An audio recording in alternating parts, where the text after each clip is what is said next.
and welcome to another lawnfawn video. Today we are quickly introducing our new nitpicky collection. We have the papers in 12 by 12 and in 6 by 6, so let's go ahead and check them out. Our first paper is Tea Cozy, and I love this pattern on it so much. It's so gorgeous. The next paper here is called Winter Shawl, and all of these papers, as you can tell, are inspired by knit patterns. So they're really, really cute and perfect for the holiday season.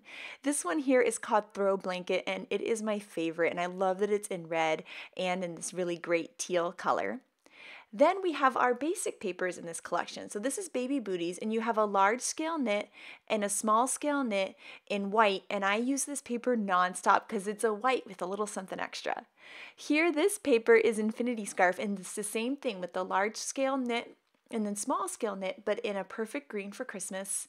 And then we've got it in red. So this one here is called House Slippers, and we've got the large knit and the small knit. Now, if you get these papers in the collection kit, you get 2 of each, so you end up with 12 papers, which is really, really awesome. They also come in packs of 12, so if you're making your Christmas cards and you need a lot of one sheet, that's a really good way to do it. So here's a look at all the A sides of the papers. I love the traditional red and green and that white thrown in there. And then on the B sides, you get some of that teal thrown in there and more white too, which is really, really great. And so here's a look at all of the papers in the collection. I just love it so much. Now next up we have the 6 by 6 pad, and in the 6 by 6 pad the patterns are reduced so that they're smaller for cards and smaller projects, which is really great. And so you can see here that we've got all of these great patterns in the reds and greens and teals and the whites.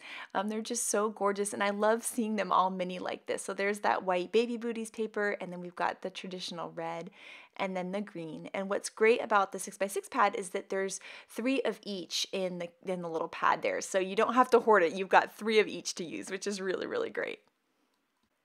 And then here I wanted to compare the sizes between the 12 by 12 and the 6 by 6. So you can see how, depending on what your project is, you could use the bigger or the smaller scale.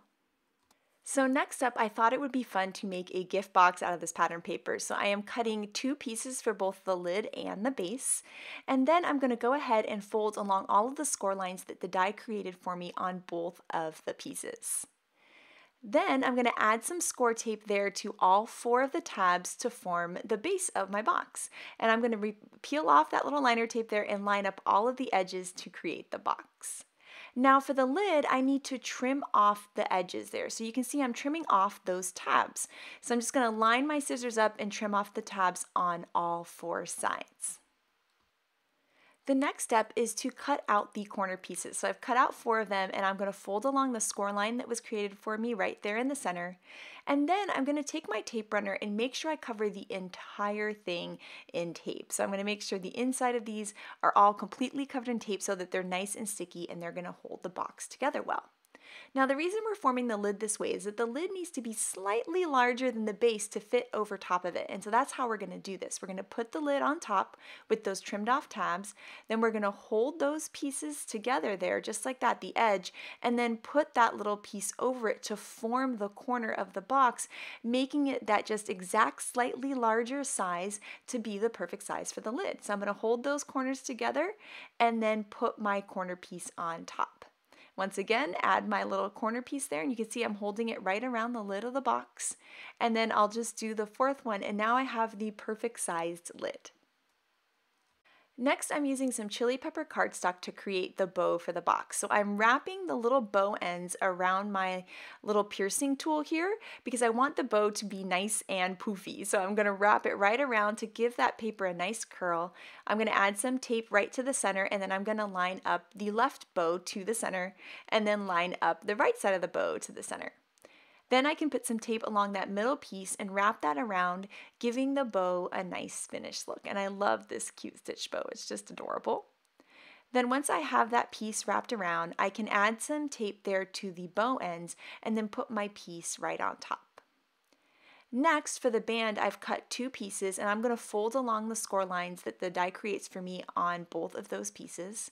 I'm then going to add some tape to one of those little band pieces there, and then we're going to wrap those band pieces around the box and attach them together.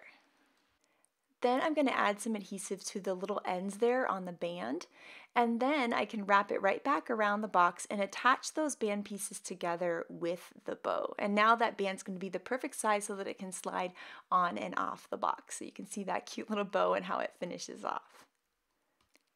And then here is my finished box. I love that I could put a larger size gift in there, or I could put a set of cards in there too, a set of 4-bar sized cards, which would be awesome.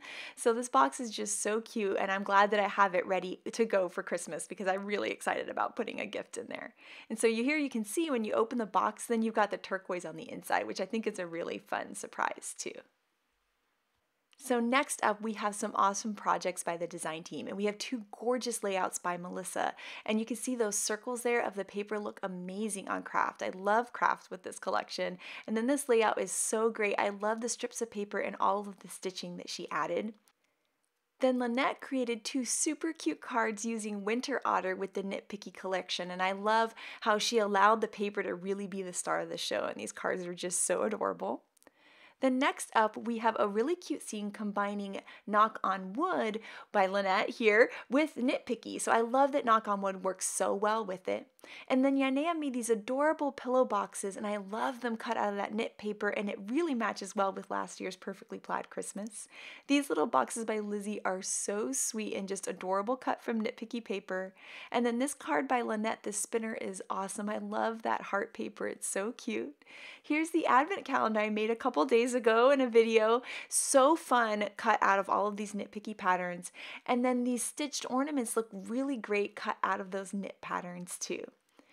This collection is such a good match for a lot of the stamp sets, and I love it with Christmas dreams. I feel like that cozy feeling just goes so great with the fireplace. And then this little box by Melissa Stinson is so cute. That goodie bag is adorable, cut from the paper. And then Ivy created this really awesome box of cards that is just gorgeous. So I cannot wait to see what you guys create with Knit Picky, so make sure to share it with us. Thank you so much for watching, and have an absolutely amazing day. Bye!